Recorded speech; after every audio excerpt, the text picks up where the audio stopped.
Welcome to another episode of Charlotte on the Scene podcast. I got my main man, Aunt Mo in the building. Yo, what up, man? How you doing, man? I can't call it, brother. I'm back. I'm glad to be back. I see you bathing. You got your bathing apron on. You looking fly. Yeah, it's vintage, man. I had to wear this, bro. You My had to son wear it? asked me about the hat. I was like, "Nah, you only understand like what this is, man." Shout out to the Clips and all the guys over there. I see the stitches, son. You're looking Come on, very, bro. very You know fly. It's real. So but today we have a very special guest on the show, and this is a teaching moment. You can learn so much from this person. I've learned a lot. Anna's learned a lot.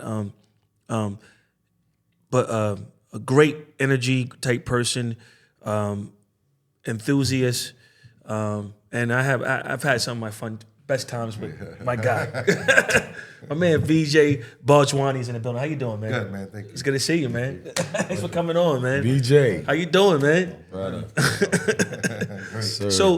So we're gonna start off. First of all, it's the holiday season, and we're all spending money right now. So I want to give a special holiday shout outs to all the families, Ant's family, your family, all the families out there. The holiday season is a special time to love, appreciate the end of the year, all the accomplishments, all the great things that have happened, and to build on the new year on what you're going to do that's going to be prosperous and fundamental and great for you. So I just want to touch on that, and always run with God and great energy. So I want to give you guys a special Merry Christmas, Happy Holiday shout out from Charlotte on the Scene podcast. Yeah. Happy holidays. Happy holidays. So let's get my man Vijay now. Vijay, we got talk to me nice now. Okay. Now. Now, so for people that don't know, and a lot of people do know, you have a company. What's the company? Well, it's a it's now a real estate company. Mm-hmm. It's a family real estate company called Binaco, which stands for my mom's name. My mom's name is Bina, Bina. So it's Bina and Company. Mm-hmm. Started as a I don't know how much you want me to speak about it. Go in. Yeah, bro. This is your time. It started as a clothing company. The entire family was in the clothing business. Parents moved here from India, immigrants, and moved to New York and started working for a clothing wholesaler in Queens.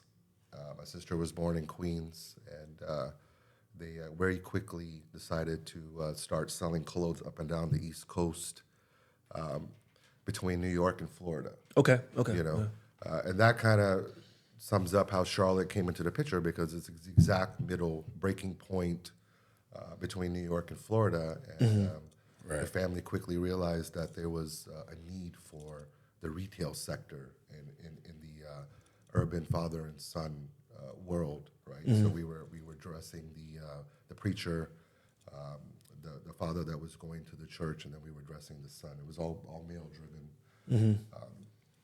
And that's kind of how the whole Charlotte world started for us. I was born and raised here in Charlotte, Presbyterian Hospital, right there in downtown. Pretty much was born on the block of 5th and Tryon. Okay. And still on 5th and Tryon. Our first clothing store, Binaco Warehouse, was on the corner of 5th and Tryon, where the Blumenthal Theater sits today. Right.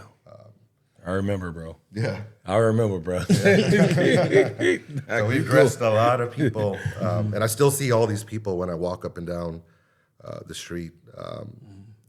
From 10 years old, clothing or bagging clothes to now selling them houses and buildings. The same families. It's crazy. It's been an amazing run in the city, and still more to come. So you from Queens to Charlotte.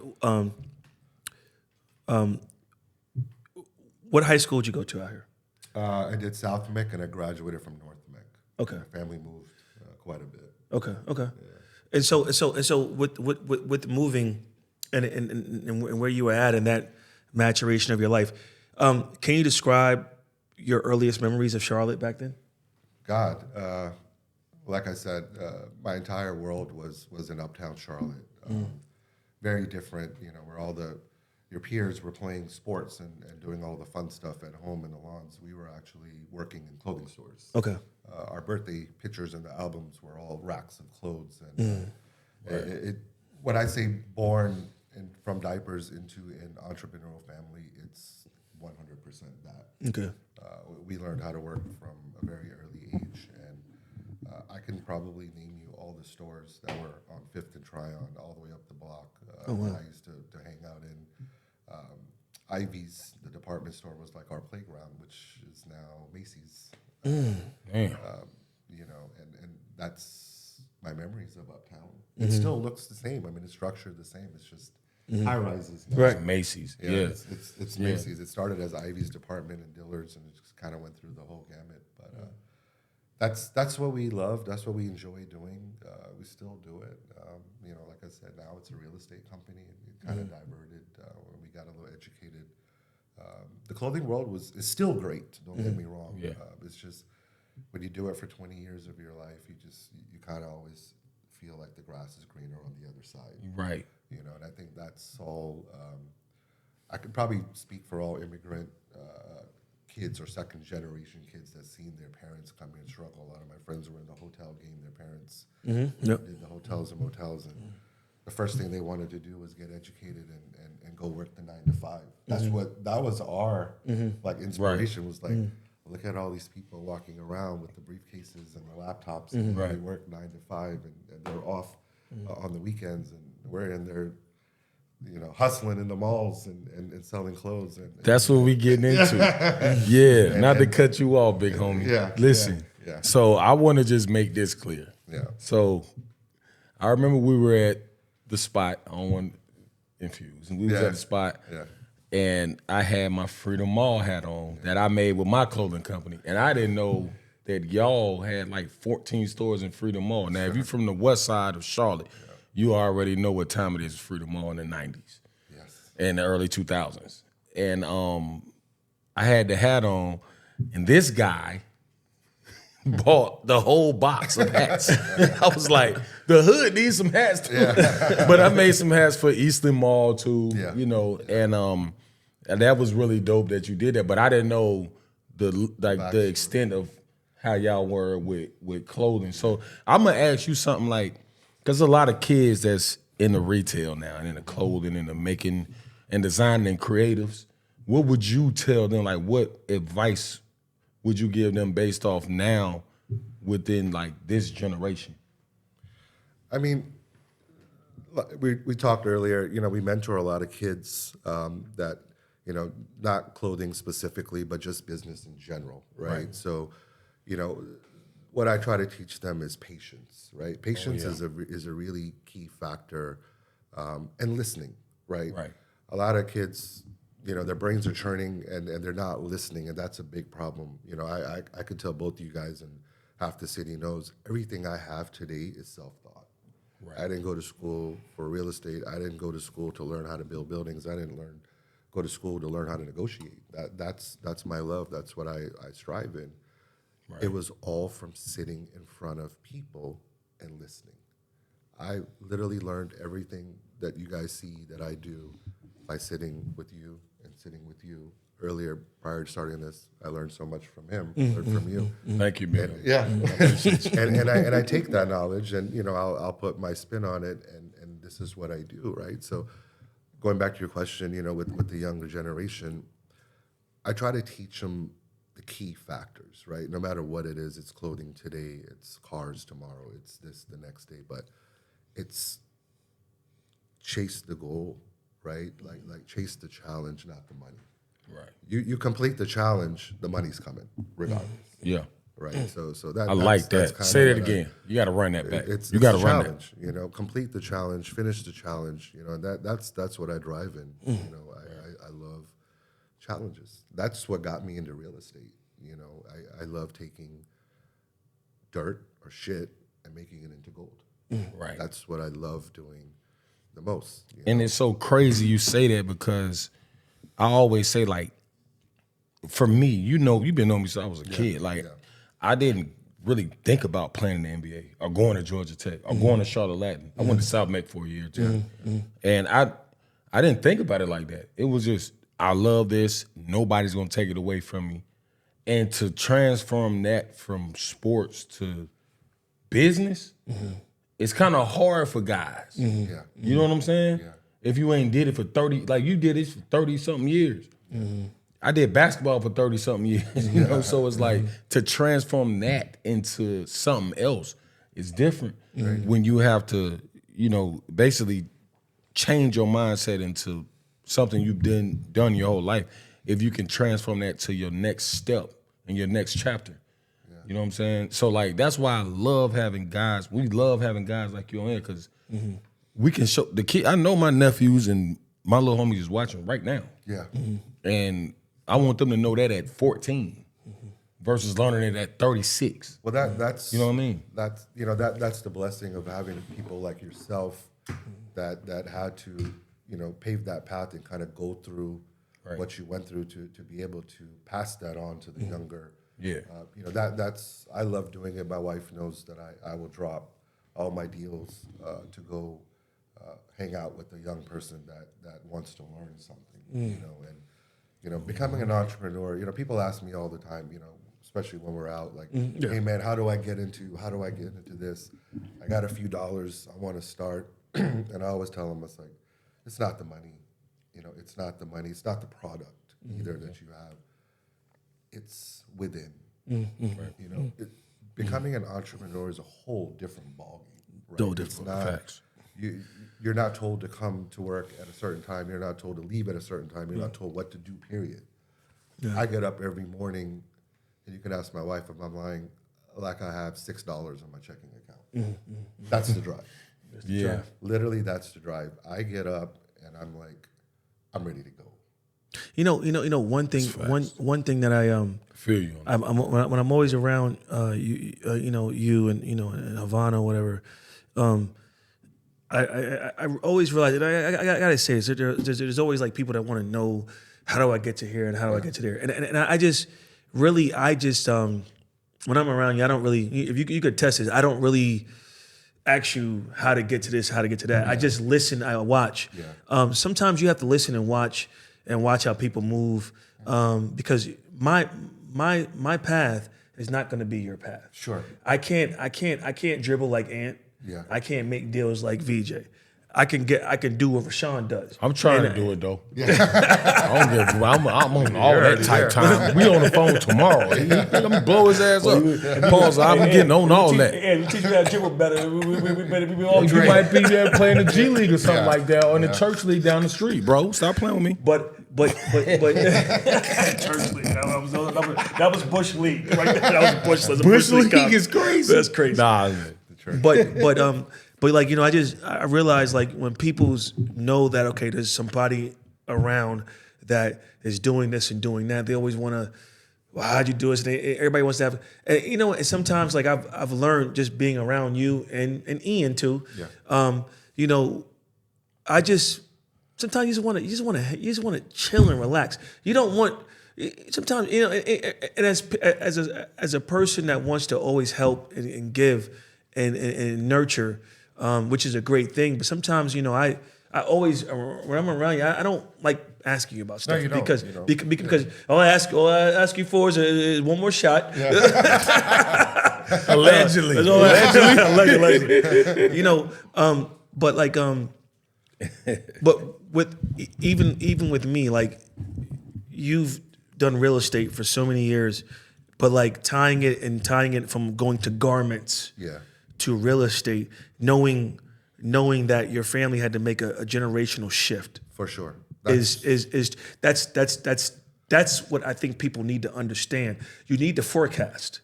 You see the economy, you see where it's going, forecasting. Now I want to ask you about that. What is your vision on forecasting? Like, how do you look outside and see? Okay, fine. The economy or whatever is going right now is going this way. Mm-hmm. How do I shift and how do I maneuver to go a different way where I'm still going to be making some kind of income and still, Well, that's the thing, just kind of going back to saying, patience, right? Mm-hmm. In the world of real estate, the deals come by the hundreds, right? It's a fact. And people, you know, it's a natural instinct to want to jump at everything. It becomes a disease, right? When I started real estate, we bought our one townhome. That's how we started, right? One townhome became three. 3 townhomes became 2 houses. 2 houses became 4 until we were probably at like 200. Right? It became a disease, right? And I tell people all That's the a time. great disease, though. Vijay. I ain't gonna lie. I That's a don't great know if disease. it's a disease, Talking like- bro. That's Yeah, like a- 200. it's like an appetite. It's not a disease. But it's like going back to the tattoo, that's a great right? disease. You get one tattoo and then people get addicted. I got 60 of them. I understand what you're Yeah, saying, it's but exactly we making the money on the tattoos. It's different. And That's a hell of a disease. it is. But, So, yeah, you know, yeah. the forecast, you kind of have to kind of be on top of it, right? And that's easier to say, you know, than done. Going around and meeting people, trying to understand what's really there, not following the bandwagon all the time, right? People, I just built a house 2 years ago in the middle of COVID. People thought it was the most dumbest thing I've ever done in my life. It was like, you're lost your mind. Like, the rate's crazy. This is crazy.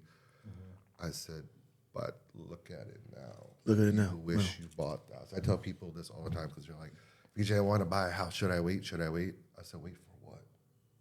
What are you waiting on? Well, the rate's kind of high right now. The rate moves. The economy moves. The roller coaster goes up and down. Absolutely. But you're going to tell me this 3 years from now, you're going to be like, fuck, I should have bought the house. I'm real. Because everything in went up 4 times. And so did the whole... Don't tell them where you live. Nah, I'm saying you got the business. Nah, you did what you did. Yeah, but I mean, no, Vijay, but that's what we just. Vijay, you've hit on something very important because I was talking to Mama Love about it earlier. People want to.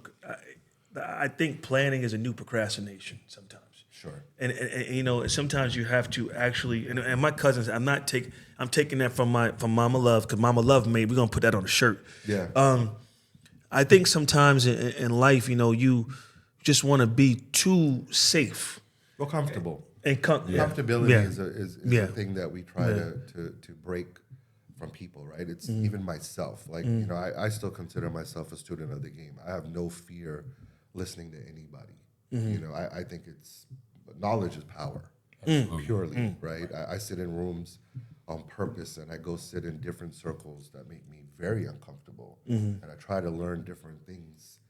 So I can have conversations with, no matter who I run into, I can have conversations. I sat at a city club a couple of days ago with a guy that started cricket teams.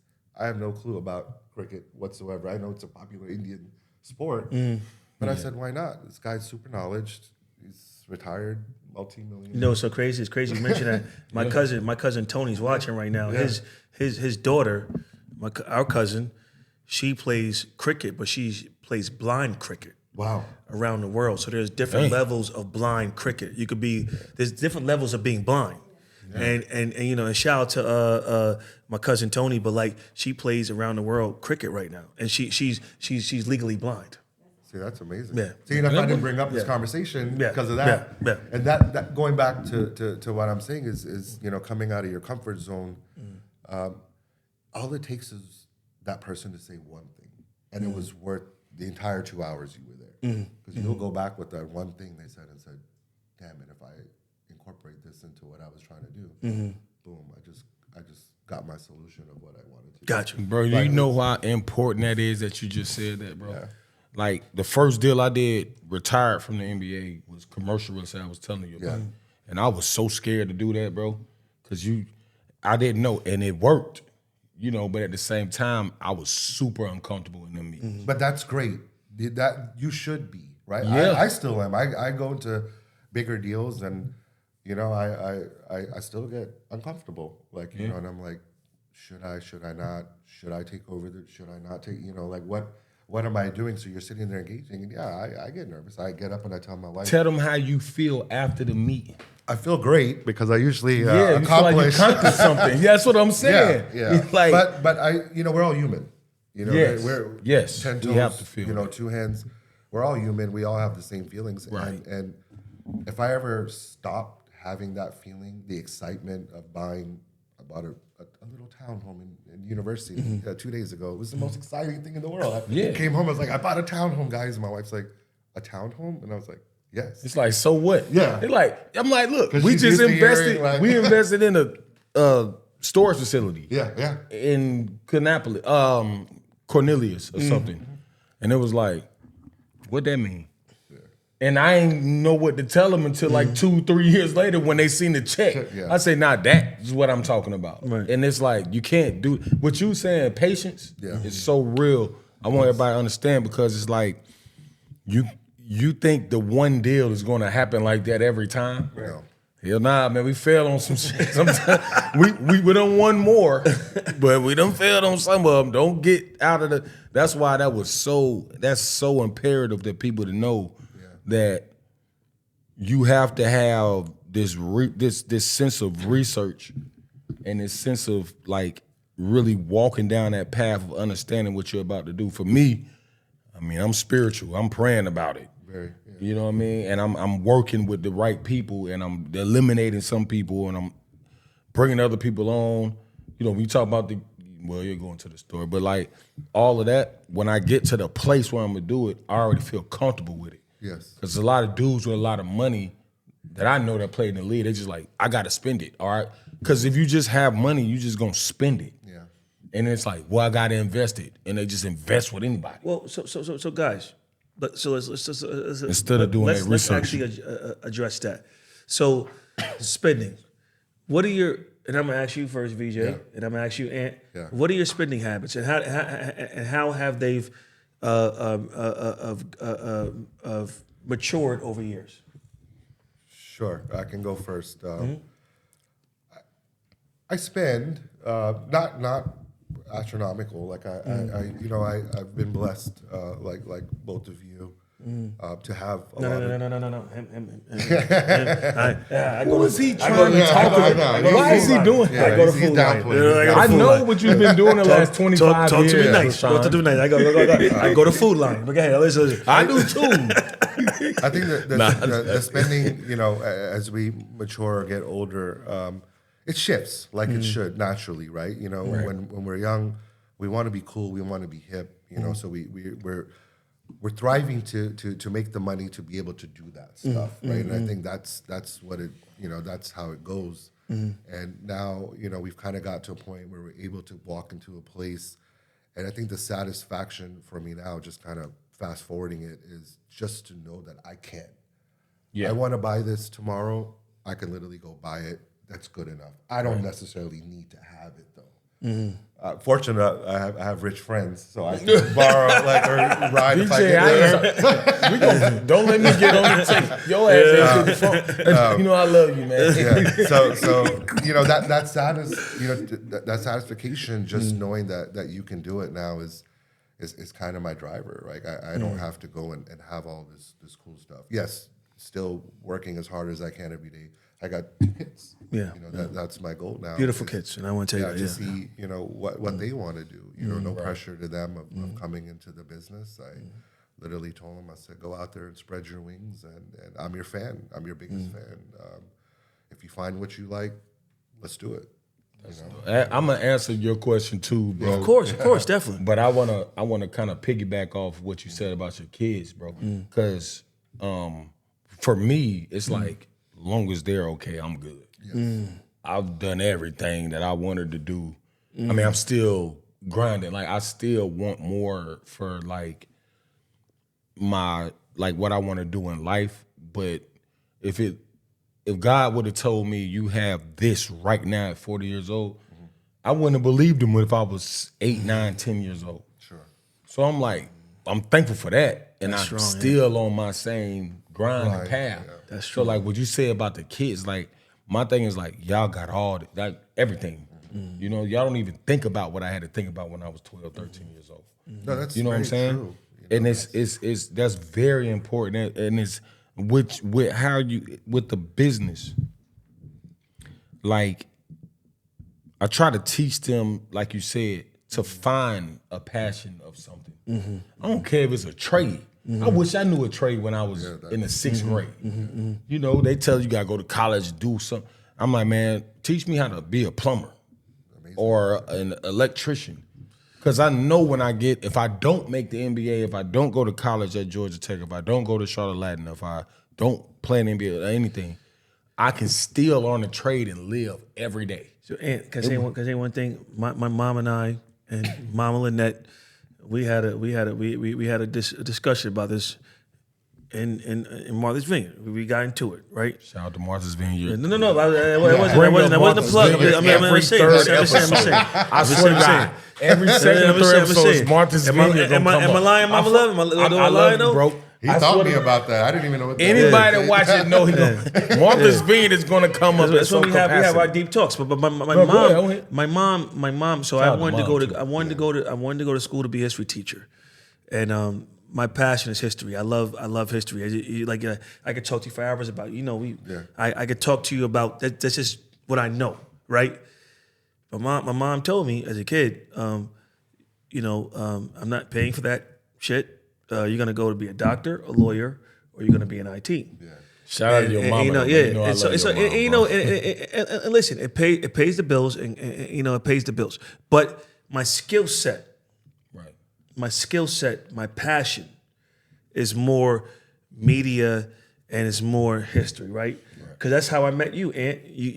When I met Ant, Vijay, he started talking like, Rashawn, you got a lot of stories, and so this thing we have Rashawn on Scene Podcast is based off of people's stories and their walks of life. And fact. And my thing is that I'm gonna tie into this right now because it's very important, right? So my mom always told me it's got to be doctor, lawyer, whatever. Yeah. The Indian community. I got to tie into this. Yeah. So one of my mentors in IT, his name was Ebby Matthew. Ebby, if you're out there, I love you. You in Pennsylvania, you're my guy. From Queens. He's a Queens. But like, can you break down the Indian culture for me? I know a little bit about it, right? Yeah. But like the Indian culture, as far as like the closeness, building businesses together.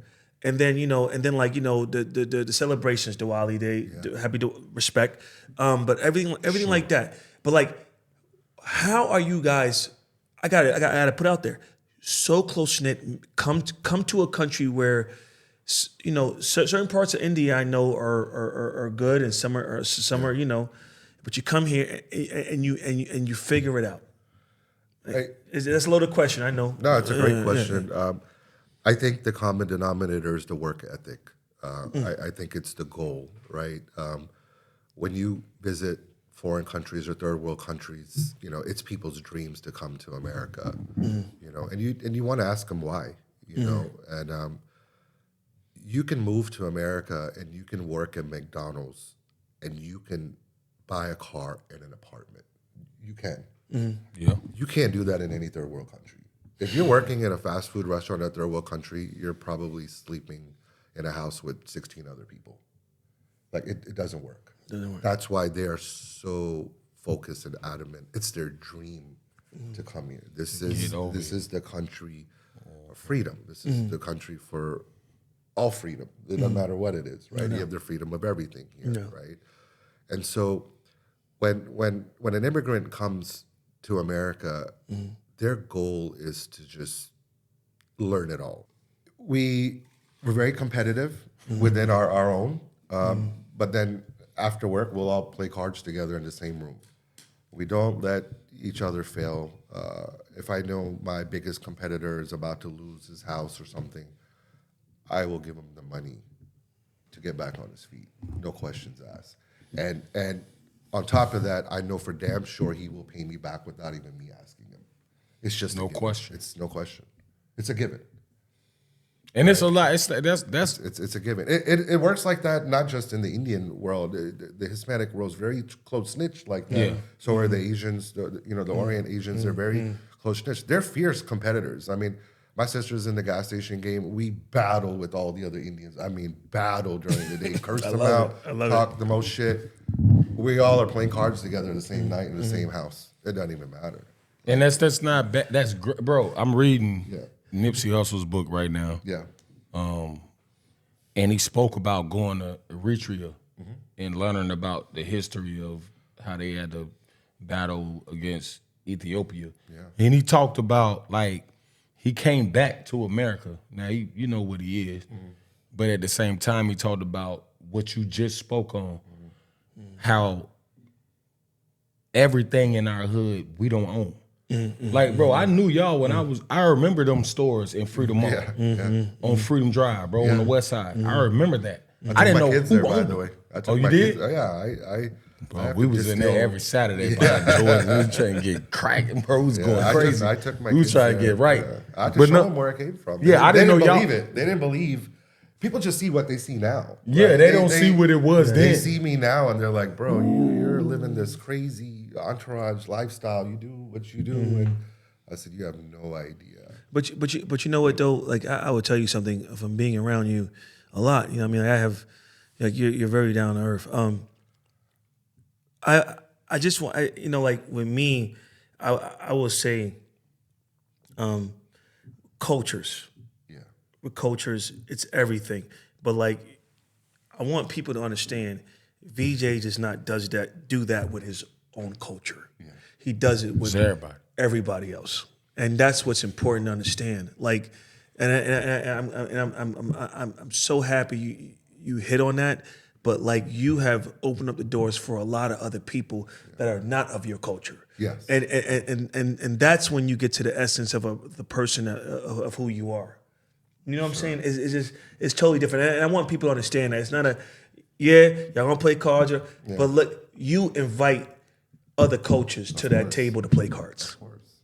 And that's what's important. You know what I mean? And that's when we don't see this. This don't exist. Yeah, it's just the energy that we have in life. That's what's so important. The energy I share with Ant, energy I share with you, energy I share with Ian, Frankie downstairs. Yeah. You know, the energy is everything, and that's what's so important about life. We don't, you know, and whatever I don't know about your culture or how you grew up, you from Queens, though. I know a lot about you. But we learn together. Of course. We learn together, and that's what's so important.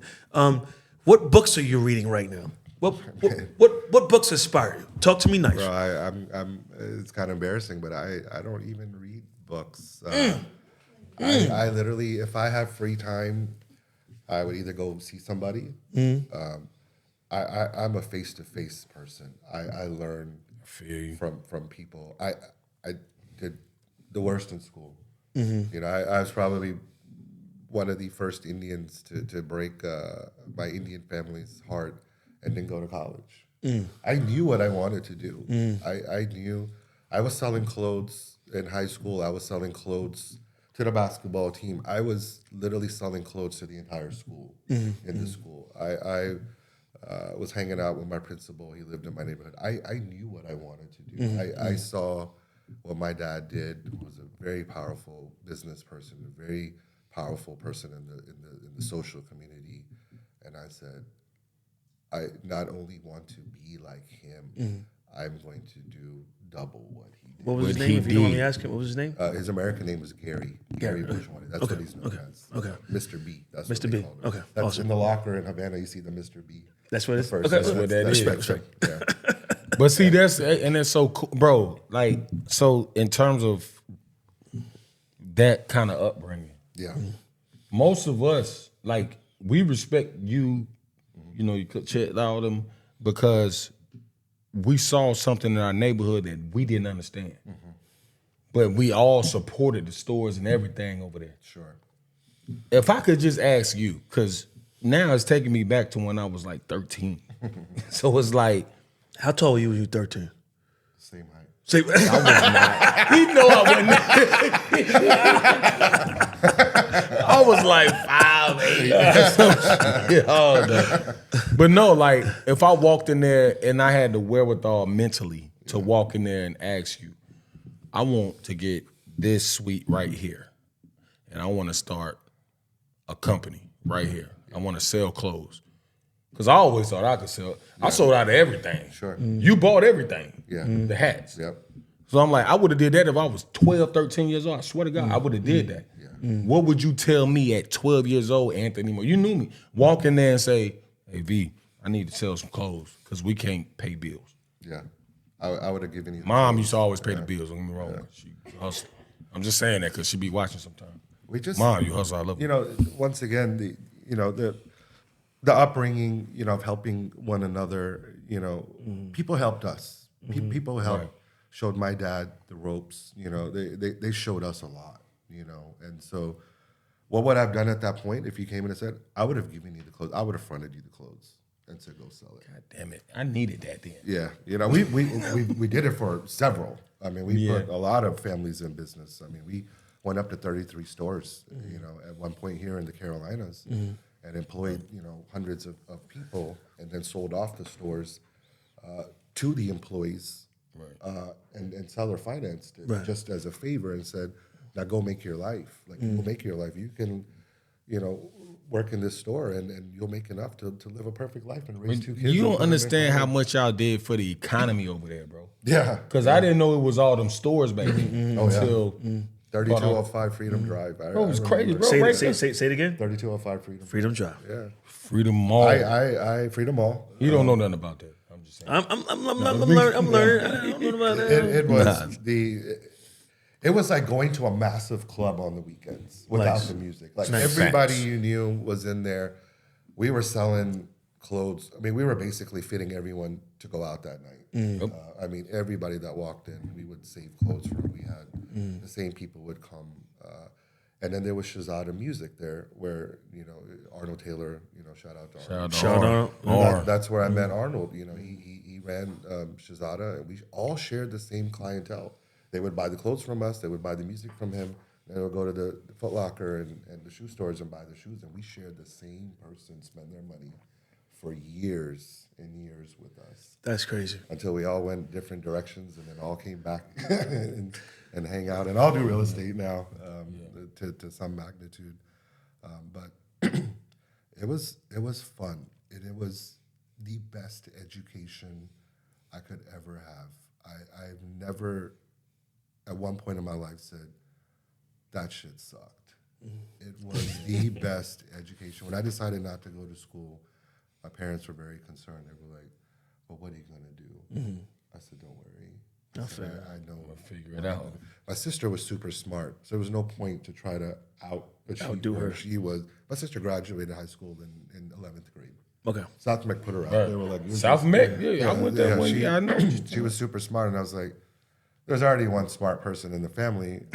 now we need the brains and we need the doer, right? So I was like, I'm just gonna kind of do what she says, and I'm gonna piggyback, and that's kind of, you know, the way it went. You know, I looked up to my sister. She's a genius till today. You know, and I would put her in a room with any biggest business negotiator, and I can tell you she would probably. You know what's so crazy, Vijay. I've been knowing you for years now. You don't never give off you're the smartest person in the room.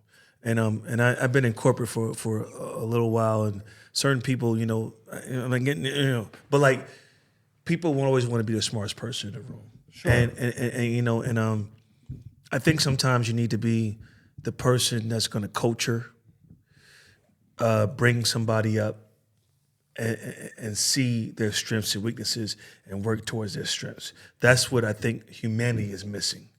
You know, like, people don't look at, okay, fine, this person might not be the best analytical person. Person might not be the best shooter. He probably could be a coach. Look at Tyronn Lue, right? Look at Tyronn Lue. He wasn't the best player, but he's a great freaking coach, right? Sure. And like, I think with America, I think with the world, we have to understand that we have to learn children at a young age and push them towards their strengths. Sure. And give them, and when they find their strengths, give them everything to go and empower themselves. I think it's very important that we do that. Right. And Vijay, that's something that you do. You've been doing for your life for years, for the whole time. Now I got to talk to you differently now. Okay. Okay. So talk to me nice now. Now, we was up here talking earlier. You said you don't wear designer no more. I try not to. What? No. They treat you. Wait. What's Trevor? No, so the statement I made, we were talking Talk about that. Don't let him do. No. All right, go ahead. I'm letting you. I'm gonna throw it on him. No, I'm okay with that. So, we were talking about age, right? And I made the comment, and I said, I was listening to a podcast, and I kind of related myself to what he said, and it said, when you start to get a little older, you don't care as much about stuff. Or just in general. Like, you still love people, you love your family, you want the best for everybody, but you're not reaching out as much as you used to. You're not doing the same stuff, and same thing with the brands. Right. I love the brands. I'm a big Gucci fan. My whole family. I love Gucci. I love Gucci. Love Gucci. But I stopped wearing it. But you got I want a Banaco shirt. Yeah, bro. I want a large size Paul's Banaco shirt. I have a whole outfit now that we just got yesterday. We talked and about I wear a lot of companies that I do work with. But all the Fifth Street bars give me. Vijay, let me say something. You have kids. I have girls. Yeah. And you have kids, and kids like Lululemon. Sure. They like all this stuff. I spent so much money on Lululemon. If there's a message that you can tell your children at this age right now, because I'm starting to wear more. I've been buying Hokas. I bought a couple of Hokas. It's still a little expensive, but it's not. You know what I mean? But like I'm buying Hokas because at my age I got to be more comfortable. Well, That's all it's about, bro. It's going back to being comfortable, right? Why do you wear the Gucci and the Lululemon or the Louis Vuitton when you go out? Everybody knows that you can afford it, but you're comfortable. You're going to fit in. What I teach my kids, so now they wear a lot of the Banaco stuff, and I said, watch this. My son's name is Sean. I was like, Sean, wear this outfit to the game today, this Banaco hoodie with the matching pants. Knockoff of Lululemon, same design. The amount of people that came up to him and said, what is that? What's that? Yeah. I said, there you go. That's it. This is how it starts. Yeah. Now the conversation starts. Oh, this is Banaco. This is the development company on Fifth Street that does this and this. What do you do? Oh, this is what you do? Oh, okay. If you had the Gucci hoodie on, that guy wouldn't even probably come up to you. You never have. Because at the backcourt lounge, everybody in there can vomit Gucci. It'll be 7 people with the same thing. They're not going to see that, You're normal. Which I could tell. That's why we on the phone, bro. I could tell around something different because not everybody knows about backcourt lounge and front court lounge. No, that's real. You're not. If you know, you know, right? Yeah. You know. So, but that's what I teach them. That's what I'm teaching is to get out of your comfort zone, the drive.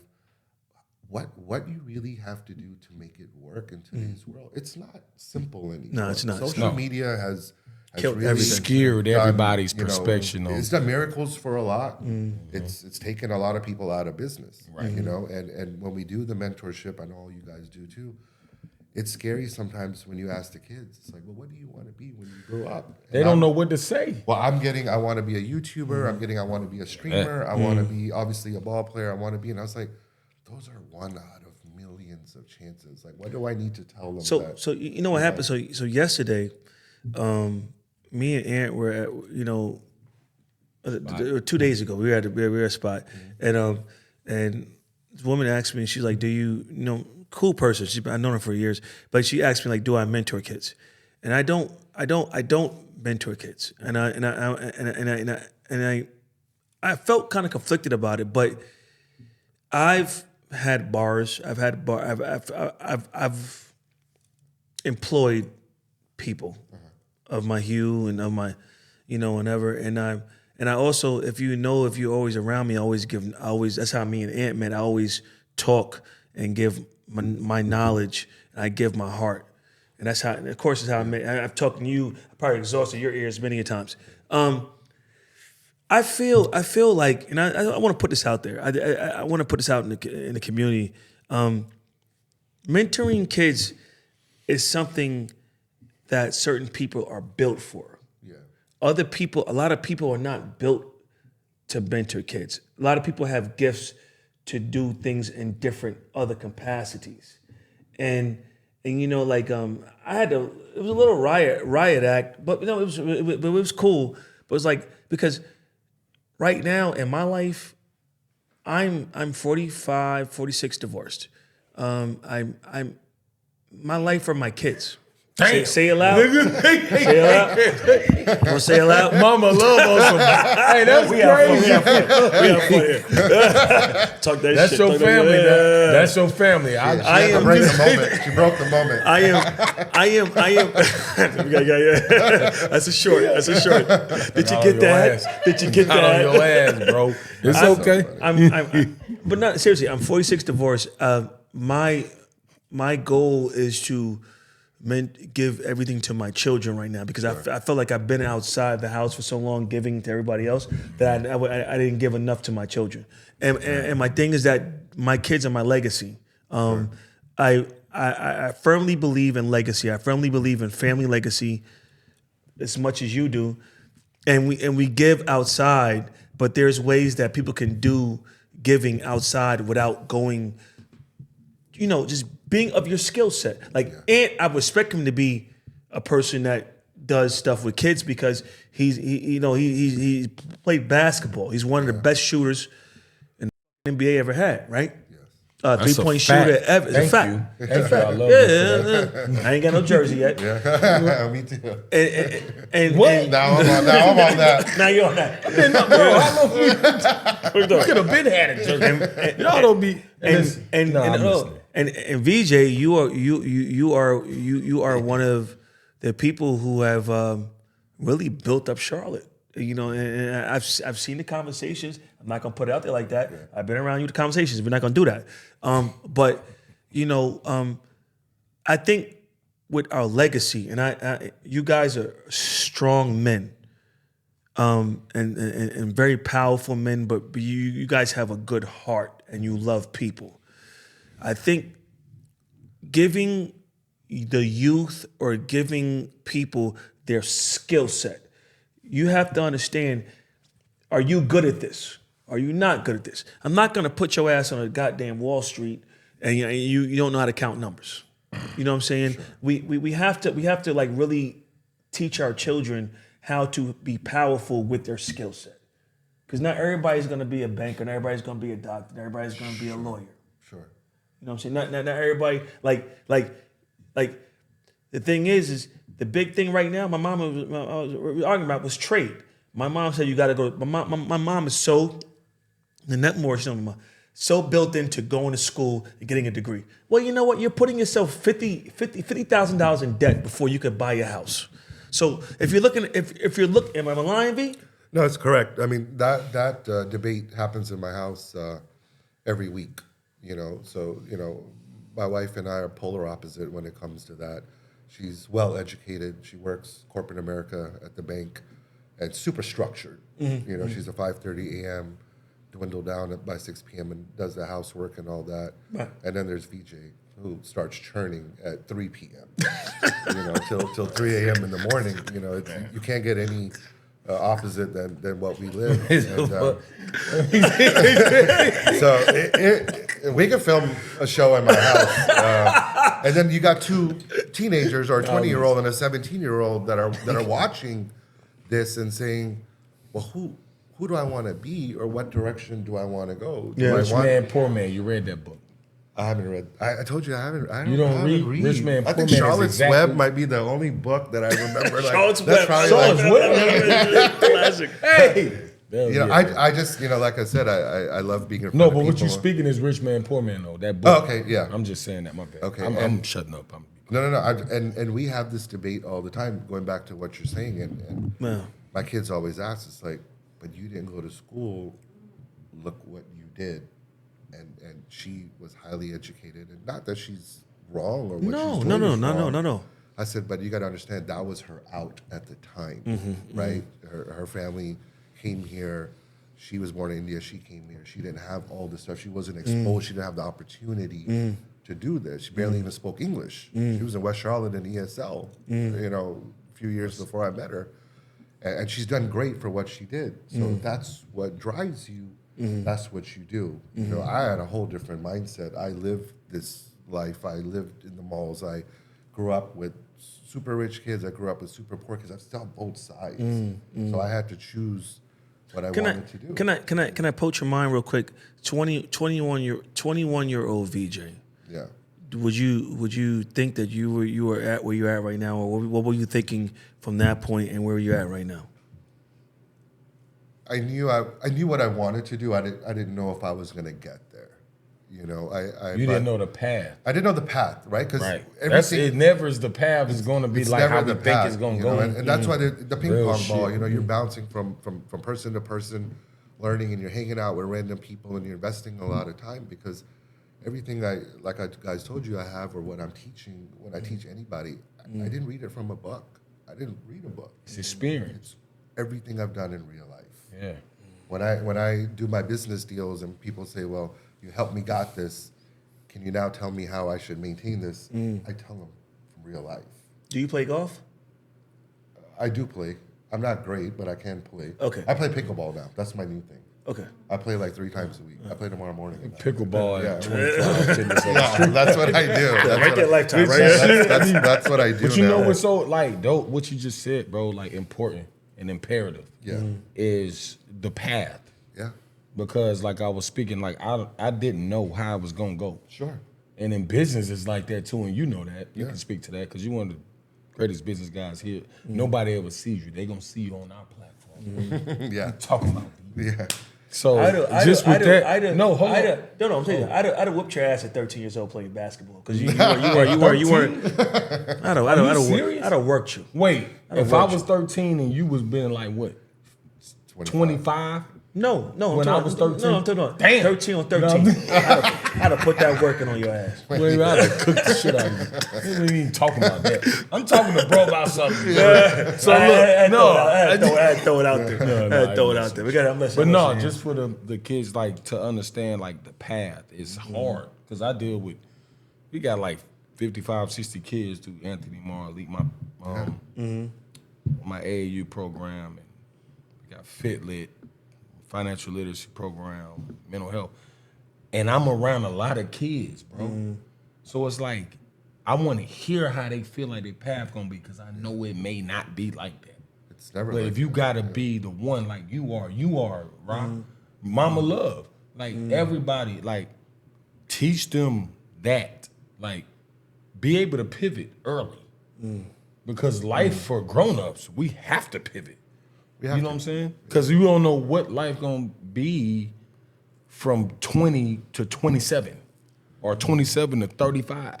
Well, it changes every day, right? I mean, when we get Hell up in the yeah. morning, I have a slight idea of what I'll be doing tomorrow, but very slight.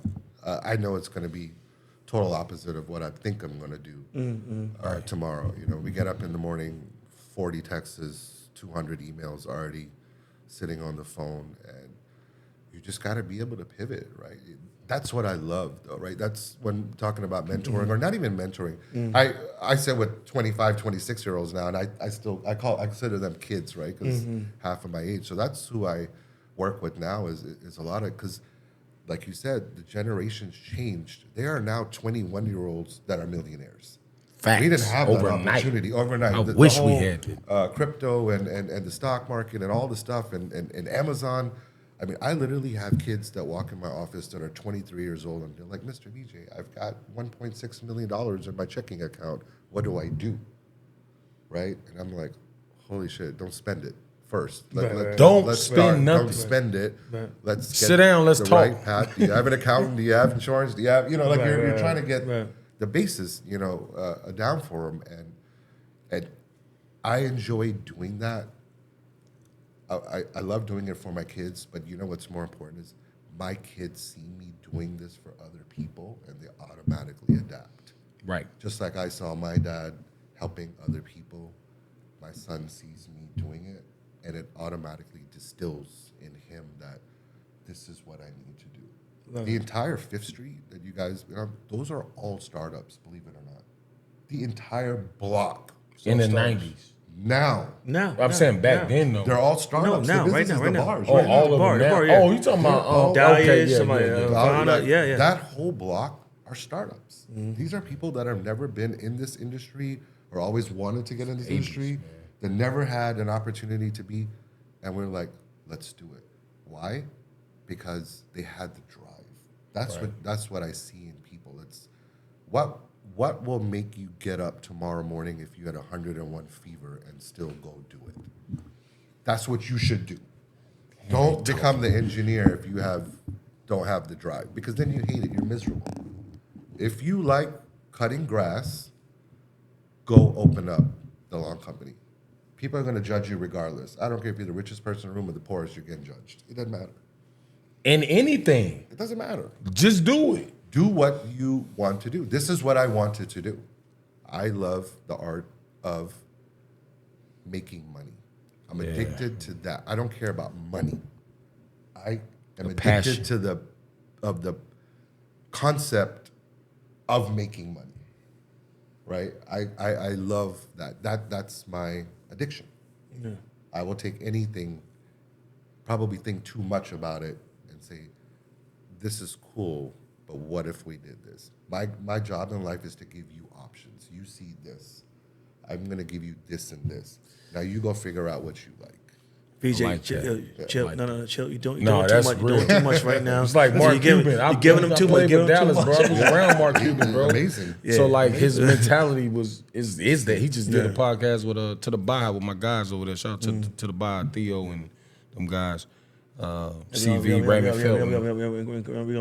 There's my homies, bro. I know we don't cut that. I'm going on there. I'm going to Dallas next week. I gotta holler at them. Gotta cut him off though. All right, but I'm just still the guys. But they had Mark Cuban on there. He basically broke that down like you said. It wasn't just about no money. It was like the concepts of moving around business wise. I love the process. It's the process is, if you fall in love, this is me back. If you could ask anybody around me, I fell in love with with the grind and the process. Yeah. All the other shit it's gonna come to you. So it's like that in business so too. like you know, you had multiple reps shooting, like, you know what your memory, you know, with that Vijay, you know, you doing real estate. Can you guys sum up to the people something that you can give them to where that made you successful? Like, it doesn't gotta be a long thing, but like, what is a tidbit or something, like a phrase that you guys, both you guys, have, you know, can give to the audience? You want to go first? I want you to end it with this. Okay. Because it's a great question, because you're going to do everything. I'll just say this. Be addicted to results. Because whatever you work at, when you work it and fall in love with the grind and the process, you will have positive results if you're more committed than anybody else. And that's why I respect you and your family. I saw y'all when I was a kid over there at Freedom Mall. I didn't know who ran until I knew you later. When I got old, I was grown then. Yeah. Be addicted to results. If you say you want to be a rapper, you want to be a doctor, you want to be a nurse, you want to be an NBA player, you want to be a football player, whatever you want to be, you want to be an entrepreneur, real estate mogul, whatever, be addicted to that grind every single day. Being addicted to the process is what's going to make you different and separate you from all of your peers.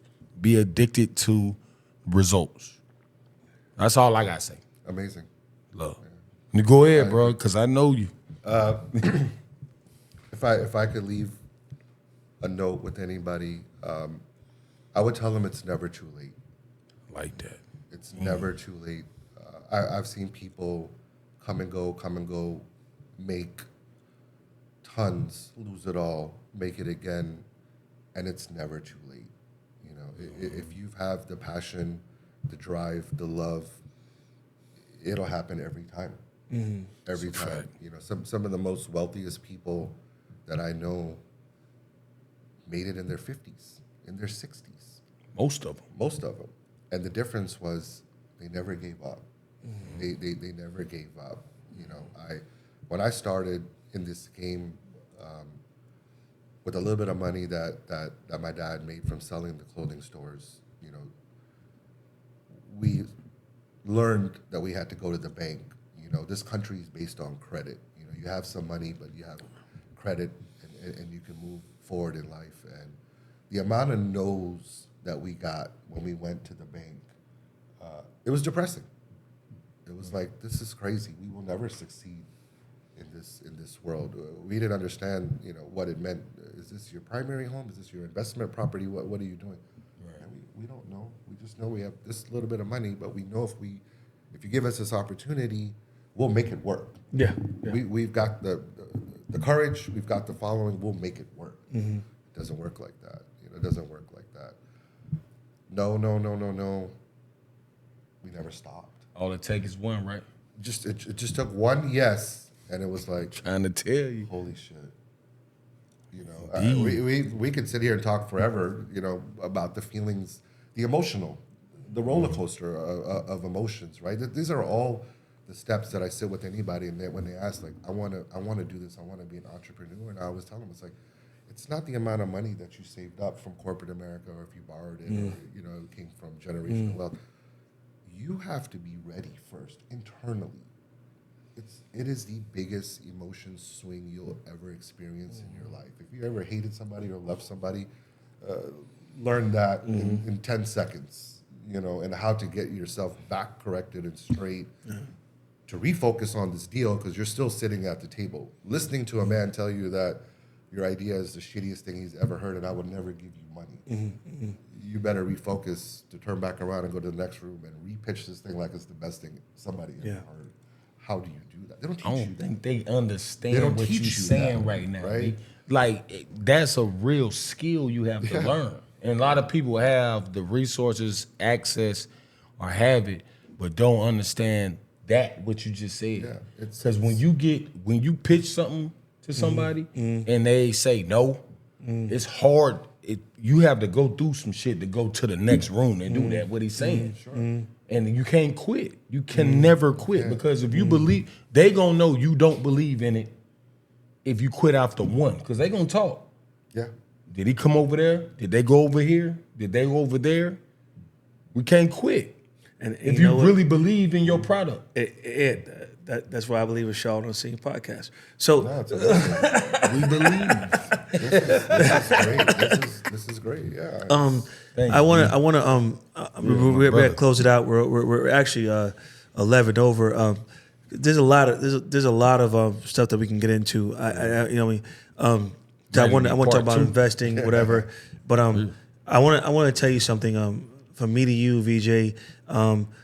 Always, I've known you for years now, but you've seen me different parts of my life, and you've always been the same to me. Always been a good person, like I know when I'm at now, to you to be a lot of people around talking. I'm gonna tell you something. I appreciate just being a good friend and just being around, just hanging out, and just talking regular stuff. You have so much knowledge that you can give to people, and that you have done, and you have so many accomplishments. I just feel like sometimes we just got to hang out and watch the game. Yeah. And I enjoy doing that with you. I enjoy those good times with you. I thank you so much for being on my platform, because we're not only friends, but like you've done a lot for Charlotte over the years, and so has your family. Sure. And this platform is a way of giving flowers to you and what you've done in life. And I want to, happy holidays to you and your family. Blessings to your wife. Blessings to your beautiful children. I thank you so much for being on my platform. Thank you so much. I'm very humble. Very humble. Thank you so much. Yeah. V, you already know what time it is, brother. Yeah, man. For being on our platform, Charlotte on the Scene, brother. I want to let you know, thank you for buying all of those hats. Because all I did was reinvest that into it, and I sold everything else. There you go. You already know Freedom Mall, West Side. Yep. And I appreciate your knowledge on everything, man. And people need to know that. I appreciate you, bro. Appreciate both of you guys. Good to get you out the house. Charlotte on the Scene. Happy holidays. This is our last episode before the holidays. Well, we got one more. We got one more. But happy holidays, blessings. It's a wrap. Love. Episode 69. I think it's Dark. 70.